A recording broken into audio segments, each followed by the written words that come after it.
तो बच्चों तो स्वागत है आप सभी को फिर से मेरे एक नए वीडियो में। और आज आप लोग देखने वाले हैं 12th केमिस्ट्री के 35 मोस्ट बीबीए ऑब्जेक्टिव क्वेश्चन को। तो चलिए बच्चों देखते हैं। और यहाँ पर जो है आपको अपना अपना सभी को स्कोर बताते चलना है यहाँ पर। तो चलिए देखते हैं क्वेश्चन यहाँ पर कौन कौन सी है। तो यहाँ पर देखिए हम लोग क्वेश्चन पर बढ़ते हैं क्या है। तो देखिए फर्स्ट नंबर हमारा क्वेश्चन है कि एक फराडे विद्युत कितने कूलाम के बराबर होता है बच्चों। एक फराडे जो विद्युत है वह कितने कूलाम के बराबर होता है। तो वह बच्चों होता है 96,500 कूलाम के बराबर। कितना? 96,500 कूलाम के बच्चों वह बराबर होता है। यहाँ पर हमारा ऑप्शन नंबर बी बिल्कुल भी राइट आंसर हो जाएगा बच्चों। और सभी क्वेश्चनों का आंसर आपको कमेंट में देते चलना है बच्चों। याद रहे कि सभी क्वेश्चनों का आंसर आपको कमेंट में देते चलना है। देखिए हमारा सेकंड नंबर क्वेश्चन क्या है कि लोहे का मुख्य अयस्क है। तो इसमें से बताइए कि लोहे का मुख्य अयस्क कौन है। तो मैग्नेटाइट जो है वो भी लोहे का अयस्क है, सिडेराइट भी है और हेमाटाइट भी है। लेकिन यहाँ पर बच्चों पूछा जा रहा है कि लोहा का मुख्य अयस्क इसमें से कौन है। लोहा का मुख्य अयस्क के बारे में यहाँ पर पूछा जा रहा है बच्चों। तो बताइए यहाँ पर हमारा मुख्य अयस्क कौन सा हो जाएगा। तो यहाँ पर हमारा बच्चों राइट आंसर हो जाएगा कौन सा? हेमेटाइट यहाँ पर हमारा बिल्कुल राइट आंसर हो जाएगा। लोहा का जो मुख्य अयस्क है वह कौन सा है। तो वह है बच्चों हेमाटाइट। याद रहे जिसका सूत्र क्या होता है आप लोग बताइए। यहाँ पर सभी का सूत्र यहाँ पर आपको बताना है।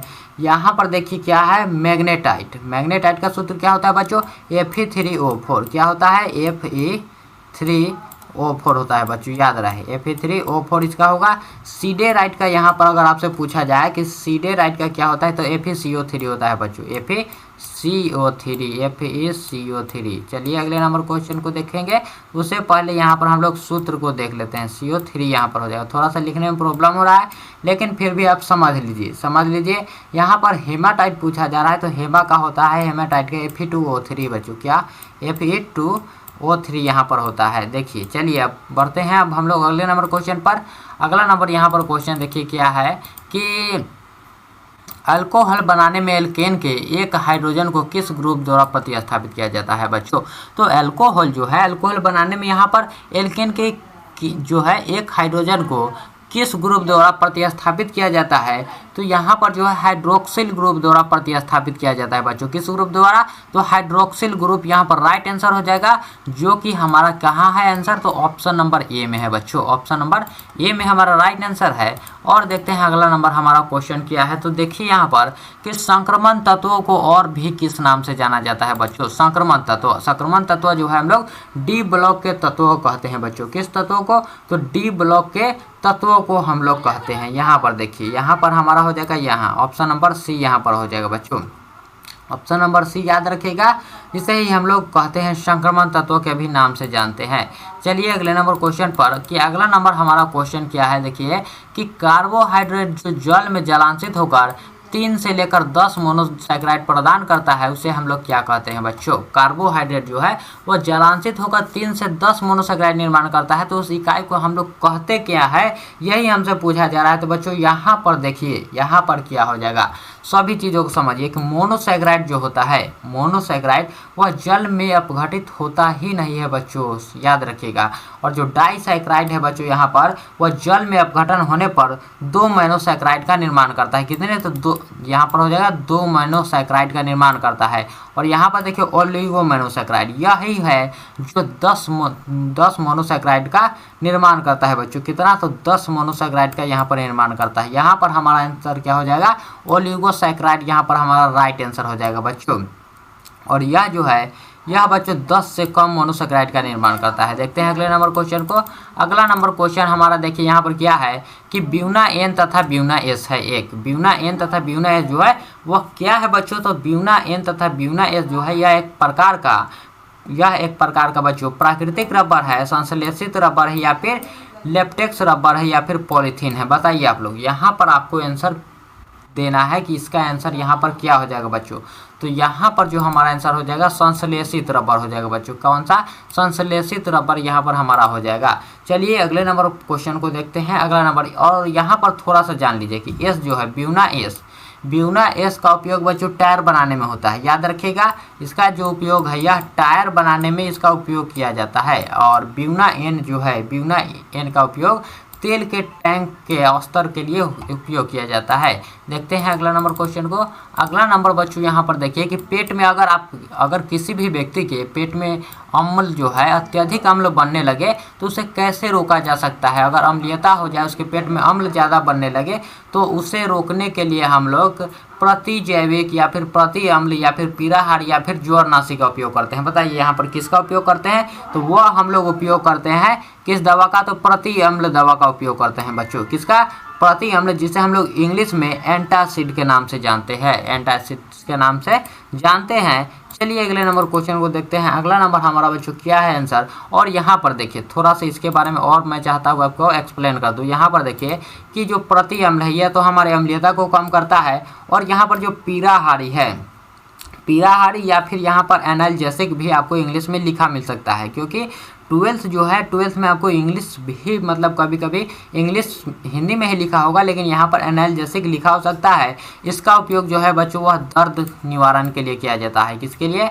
दर्द निवारण के लिए इसका उपयोग किया जाता है। और ज्वरनाशी का जो उपयोग है यह बुखार को कम करने के लिए किया जाता है, और ज्वरनाशी को इंग्लिश में हम लोग एंटीपायरेटिक कहते हैं बच्चों। किसको, बुखार में यह जो है इस्तेमाल किया जाता है, बुखार में। जिस प्रकार यहाँ इसका नाम एक हो जाएगा, जो पैरासीटामोल है बच्चों इसी का नाम है। और देखिए यहाँ पर प्रतिजैविक का जो है वह जीवाणु संक्रमण के लिए उपयोग करते हैं। चलिए अगले नंबर क्वेश्चन को देखते हैं। अगला नंबर बच्चों यहाँ पर क्वेश्चन देखिए कि यहाँ पर देखिए CH3COO जो है इसका आईयूपीएसी नाम हमसे पूछा जा रहा है। इसका आईयूपीएसी नाम यहाँ पर इस कार्बन से ही मालूम कर सकते हैं। यहाँ पर मेथ और इसका एथ, दो कार्बन है इसलिए एथ हो जाएगा। यहाँ पर हो जाएगा बच्चों एथेनोइक अम्ल। कौन सा, एथेनोइक अम्ल। यहाँ पर हमारा राइट आंसर हो जाएगा ऑप्शन नंबर बी में है, यहाँ पर राइट आंसर है। चलिए अगले नंबर क्वेश्चन पर बढ़ते हैं। अगला नंबर बच्चों देखिए यहाँ पर क्या है क्वेश्चन कि सुक्रोज का सूत्र है। इसमें से सुक्रोज का सूत्र यानी कि चीनी का सूत्र जो है इसमें से कौन है बच्चों। यहाँ पर देखिए चीनी का सूत्र यहाँ पर पूछा जा रहा है, जो कि हमारा क्या होता है बच्चों। यहाँ पर देखिए चीनी का सूत्र यहाँ पर देखिए क्या होता है, C12H22O11 बच्चों, C12H22O11 यहाँ पर हमारा राइट आंसर हो जाएगा। यहाँ पर यह देखिए यहाँ पर आपको कहाँ मिलता है, तो C12H22O12 यहाँ जो है देखिए ऑप्शन नंबर बी यहाँ पर राइट आंसर है बच्चों। यहाँ पर ऑप्शन नंबर बी जो है वह बिल्कुल सही दिया हुआ है। देखते हैं अगले नंबर क्वेश्चन को। अगला नंबर क्वेश्चन बच्चों यहाँ पर देखिए अगला नंबर हमारा क्वेश्चन क्या है कि CH3CH2 और NH2 जो है इसको क्या कहा जाता है। यह सूत्र दिया हुआ है और इसका नाम हमसे पूछा जा रहा है, तो इसे भी हम लोग कार्बन की संख्या से गिन सकते हैं। देखिए यहाँ पर क्या है, मेथ, एक कार्बन यानी कि मेथ और दूसरा कार्बन यानी कि एथ, यानी कि हमारा एथ से ही कुछ होना चाहिए, इथाइल हो एथेन हो इस प्रकार किसी। और यहाँ पर जो NH2 है, NH2 का मतलब क्या होता है, अमीन बच्चों, अमीन होता है इसका मतलब, इसलिए हमारा होना चाहिए एथाइल एमीन बच्चों। क्या, एथाइल एमीन यहाँ पर हमारा राइट आंसर हो जाएगा। देखिए यहाँ पर ऑप्शन नंबर ए यहाँ पर हमारा बिल्कुल राइट आंसर है बच्चों। और देखिए यहाँ पर अगले नंबर क्वेश्चन को, अगला नंबर क्वेश्चन क्या है कि आवर्त सारणी के ग्रुप यहाँ पर एक के तत्वों को किस नाम से जाना जाता है बच्चों। ग्रुप एक के तत्वों को यहाँ पर किस नाम से जाना जाता है, तो उसे जाना जाता है बच्चों क्षारीय धातु के नाम से। किससे, तो क्षारीय धातु के नाम से उसे जाना जाता है। और देखिए यहाँ पर अगला नंबर क्वेश्चन, अगला नंबर देखिए यहाँ पर चलते हैं। अगला नंबर क्वेश्चन क्या है हमारा कि एक विधि, यहाँ पर क्या कहा जा रहा है, एक विधि जिसमें किसी धात्विक अयस्क को हवा की अधिकता में उसके गलनांक के नीचे बच्चों गर्म किया जाता है, तो उसे हम लोग क्या कहते हैं। एक ऐसा विधि जिसमें धात्विक अयस्क को हम लोग हवा की उपस्थिति में, हवा की यहाँ पर अनुपस्थिति में नहीं बल्कि उपस्थिति में किया जा रहा है। और आपको मालूम होना चाहिए कि हवा की उपस्थिति में जो है हम लोग भर्जन का उपयोग यहाँ पर करते हैं, भर्जन। और यहीं पर अनुपस्थिति होता तो यहाँ पर हमारा निस्तापन हो जाता बच्चों, अनुपस्थिति में। चलिए अगले नंबर क्वेश्चन को देखते हैं। अगले नंबर क्वेश्चन पर बढ़ते हैं। हमारा क्या है देखिए यहाँ पर कि कॉपर धातु का शोधन निम्नलिखित में से किस विधि द्वारा किया जाता है। कॉपर धातु का शोधन जो है इसमें से किस विधि द्वारा किया जाता है, तो वैद्युत अपघटनी शोधन, मंडल परिष्करण या फिर वर्ण लेखिकी या फिर इनमें से कोई नहीं बच्चों। यहाँ पर हमारा राइट आंसर क्या होगा, तो यहाँ पर जो कॉपर धातु का शोधन किया जाता है बच्चों वह किया जाता है वैद्युत अपघटनी शोधन द्वारा। किस प्रक्रिया द्वारा, तो वैद्युत अपघटनी शोधन द्वारा किया जाता है, जिसे हम लोग इलेक्ट्रोलाइटिक रिफाइनिंग कहते हैं बच्चों। चलिए अगले नंबर क्वेश्चन को देखते हैं। अगला नंबर हम लोगों का क्या क्वेश्चन है, देखिए कि अमोनिया आर्द्र लाल लिटमस पत्र को किस रंग में कर देता है। यहाँ पर अमोनिया जो है वह आर्द्र लाल लिटमस को जो बच्चों है यहाँ पर वह नीला कर देता है। क्या कर देता है, तो वह किस रंग का कर देता है, तो बच्चों वह नीला कर देता है, याद रखिएगा। चलिए अगले नंबर क्वेश्चन पर बढ़ते हैं। अगला नंबर क्वेश्चन यहाँ पर देखिए कि उजला और पीला फास्फोरस है। यहाँ पर देखिए कि उजला और पीला फास्फोरस जो है बच्चों वह एक प्रकार का क्या है, तो वह है अपरूप बच्चों। क्या है, उजला और पीला फास्फोरस जो है यह एक प्रकार का एलोट्रोप्स है बच्चों। एलोट्रोप्स का मतलब होता है अपरूप है। यहाँ पर ऑप्शन नंबर ए यहाँ पर राइट आंसर हो जाएगा। और चलते हैं अगले नंबर क्वेश्चन को। अगला नंबर हमारा क्वेश्चन है कि नाइट्रिक अम्ल तैयार किया जाता है। नाइट्रिक अम्ल जो है बच्चों यहाँ पर किस प्रकार से तैयार किया जाता है, यहाँ पर हमसे यही पूछा जा रहा है। तो वह किया जाता है बच्चों ओस्टवाल्ड विधि द्वारा। किस विधि द्वारा, तो ओस्टवाल्ड विधि द्वारा किया जाता है। और संपर्क विधि से हम लोग सल्फ्यूरिक अम्ल को बनाते हैं। संपर्क विधि से हम लोग किस अम्ल को, तो सल्फ्यूरिक अम्ल को हम लोग बनाते हैं। और यहाँ पर देखिए हैबर विधि से जो है हम लोग अमोनिया का निर्माण करते हैं बच्चों। किसका, अमोनिया का हम लोग हैबर विधि से निर्माण करते हैं। यह तीनों क्वेश्चन जो है आपसे पूछा जाता है। यह जो है ओस्टवाल्ड विधि से नाइट्रिक अम्ल का अगर आपसे सूत्र पूछा जाए तो आप लोग बता दीजिएगा HNO3 बच्चों। क्या, HNO3 हो जाएगा। संपर्क विधि से हम लोग सल्फ्यूरिक अम्ल को बनाते हैं। चलिए अगले नंबर क्वेश्चन को देखते हैं। और सल्फ्यूरिक अम्ल का भी आपको सूत्र याद होना चाहिए, H2SO4 बच्चों, H2SO4। और देखिए यहाँ पर अगला नंबर क्वेश्चन, देखिए यहाँ पर अगला नंबर थोड़ा सा आगे चलिए, यहाँ पर देखते हैं। देखिए यहाँ पर कोई क्वेश्चन था, देखिए नाइट्रिक अम्ल का सूत्र ही यहाँ पर पूछा जा रहा है, जो कि मैंने आपको ऊपर ही बता दिया था। तो नाइट्रिक अम्ल का सूत्र क्या होता है बच्चों, HNO3। क्या होता है, HNO3 यहाँ पर हमारा हो जाएगा। और चलते हैं अगले नंबर क्वेश्चन पर।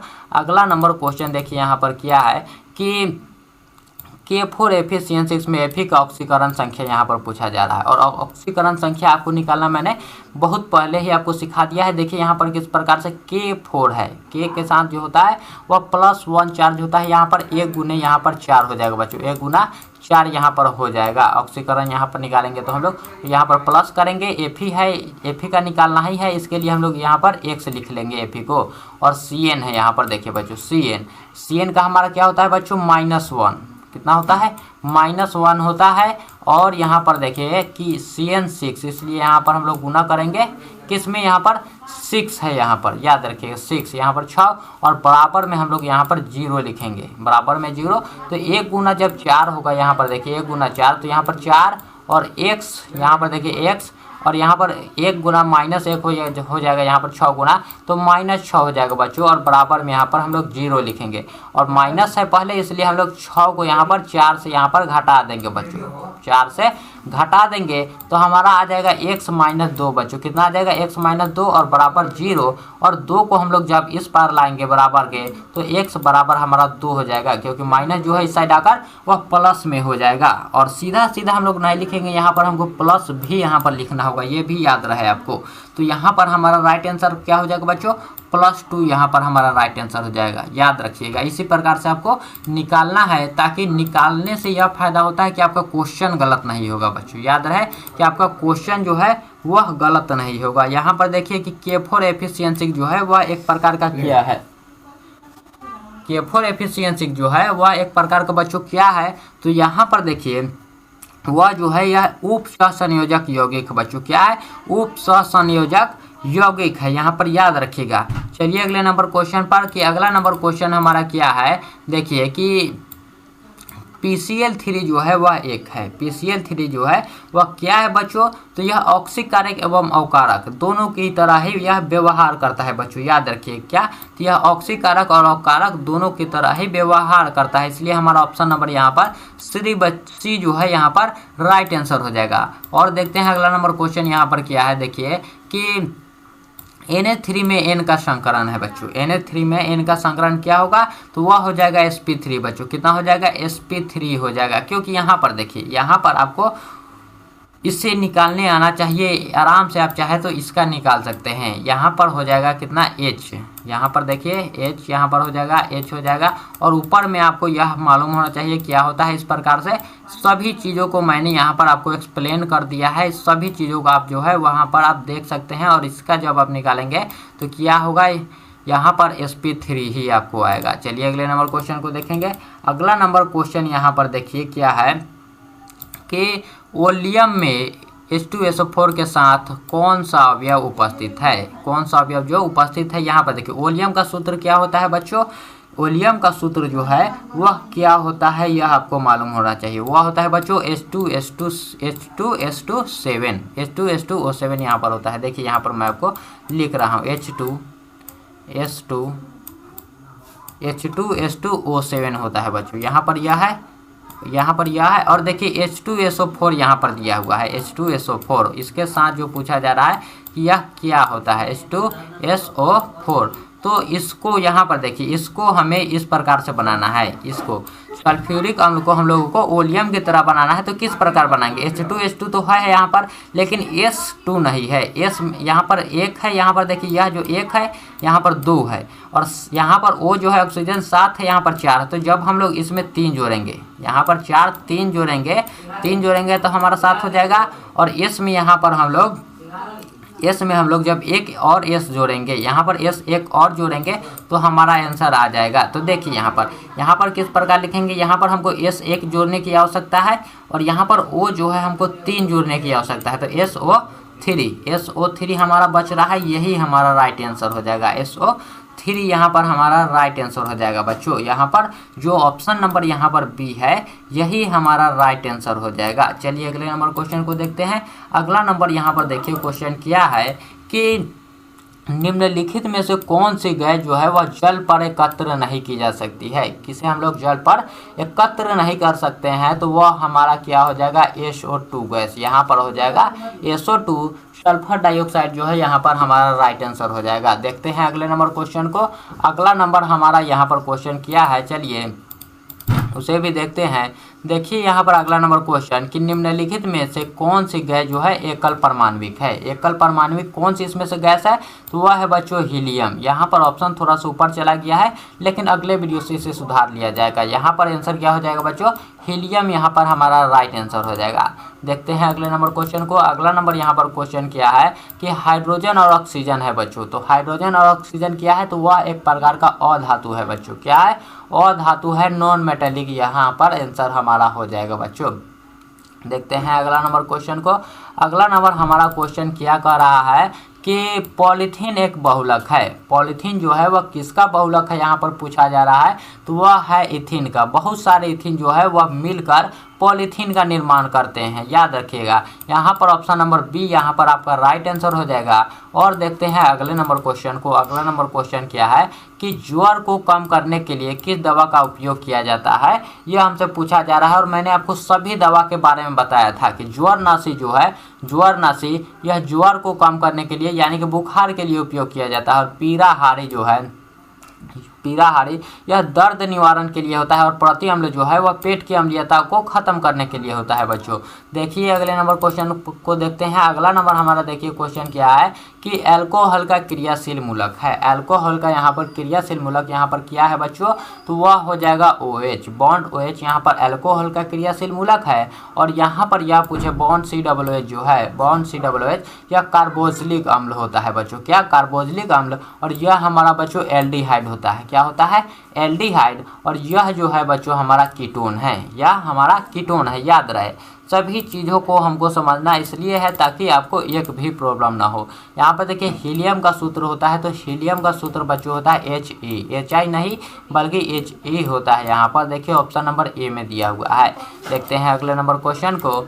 अगला नंबर हमारा क्वेश्चन क्या है, देखिए यह जो है थोड़ा सा ऊपर चला गया है। यहाँ पर देखिए यह जो है यह थोड़ा सा ऊपर चला गया है। इसका नाम यहाँ पर क्या है बच्चों, इसका नाम यहाँ पर क्या है, इस बेंजीन रिंग के ऊपर जो OH लगा हुआ है इसलिए हम लोग इसको फिनॉल कहते हैं बच्चों। क्या कहते हैं, फिनॉल कहते हैं। यहाँ पर ऑप्शन नंबर बी यहाँ पर राइट आंसर हो जाएगा। देखते हैं अगले नंबर क्वेश्चन को। अगला नंबर क्वेश्चन यहाँ पर किया है देखिए कि डेटॉल का उपयोग किया जाता है। डेटॉल का उपयोग जो है वह किस प्रकार से किया जाता है, तो वह किया जाता है प्रतिरोधी के रूप में बच्चों। किस प्रकार से, तो प्रतिरोधी के रूप में यहाँ पर उसका उपयोग करते हैं। और देखते हैं अगले नंबर क्वेश्चन पर पढ़ते हैं। अगला नंबर क्वेश्चन क्या है देखिए कि यहाँ पर देखिए कि H2SO4 है, एक H2SO4 जो है वह क्या है, तो वह एक प्रकार का द्विभाषमिक अम्ल है। क्या है बच्चों, तो यह एक प्रकार का द्विभाषमिक अम्ल है, यानी कि ऑप्शन नंबर ए जो है हमारा राइट आंसर हो जाएगा। देखते हैं अगले नंबर क्वेश्चन को। फिर बढ़ेंगे हम लोग अगला नंबर क्वेश्चन पर कि CH4 में सिग्मा बंधों की संख्या है। तो देखिए यहाँ पर C लिखेंगे और H जो है वह कितना है, तो 4 गो है। यहाँ पर देखिए H4 यानी कि H जो है वह 4 है बच्चों। यहाँ पर H जो है हम लोग 4 जगह लगाएंगे। यहाँ पर देखिए किस प्रकार से लगा रहे हैं, उसी प्रकार से आपको चेक करना है सभी का। सिग्मा बॉन्ड क्या होता है, सिग्मा बंधन जो होता है यहाँ पर जितना, यहाँ पर एक जो बॉन्ड दिया हुआ है, एक लाइन जो है, इसके लिए एक हम लोग सिग्मा को लगाते हैं, एक सिग्मा को यहाँ पर हम लोग लगाते हैं। तो सभी में एक एक सिग्मा हो जाएगा। तो गिनिए आप लोग कितना हुआ, यहाँ पर हुआ 1, इसे लगाकर 2, इसे लगाकर हम लोगों का 3 और इसे लगाकर हमारा हुआ 4। तो सिग्मा बॉन्ड कितने हैं, CH4 में सिग्मा बंधनों की संख्या कितना है बच्चों, तो वह हो जाएगा हमारा 4, जो कि ऑप्शन नंबर ए में है बच्चों। यहाँ पर देखिए ऑप्शन नंबर ए हमारा राइट आंसर हो जाएगा। और देखते हैं अगला नंबर क्वेश्चन क्या है। यहाँ पर देखिए कि आवर्त सारणी के द्वितीयक आवर्त में तत्वों की जो संख्या है वह कितना है। तो द्वितीयक आवर्त में यहाँ पर बताइए कि तत्वों की संख्या कितना है बच्चों। तो तत्वों की संख्या यहाँ पर हो जाएगा 8। कितना हो जाएगा द्वितीयक आवर्त में, यहाँ पर हमारा आंसर हो जाएगा 8 हो जाएगा। और यह जो है 2 वह प्रथम आवर्त में होता है बच्चों, प्रथम आवर्त में यहाँ पर 2 होता है। चलिए अगले नंबर क्वेश्चन को देखते हैं। अगला नंबर क्वेश्चन यहाँ पर देखिए क्या है कि शुद्ध जल का pH है। तो शुद्ध जल का pH बच्चों कितना होता है, वह है 7। कितना होता है शुद्ध जल का pH मान, तो वह होता है बच्चों 7। यहाँ पर हमारा राइट आंसर हो जाएगा, जो कि है ऑप्शन नंबर डी में यहाँ पर दिया हुआ है, ऑप्शन नंबर डी में। तो चलिए फिर मिलेंगे हम लोग अगले वीडियो में, तब तक के लिए धन्यवाद आपको।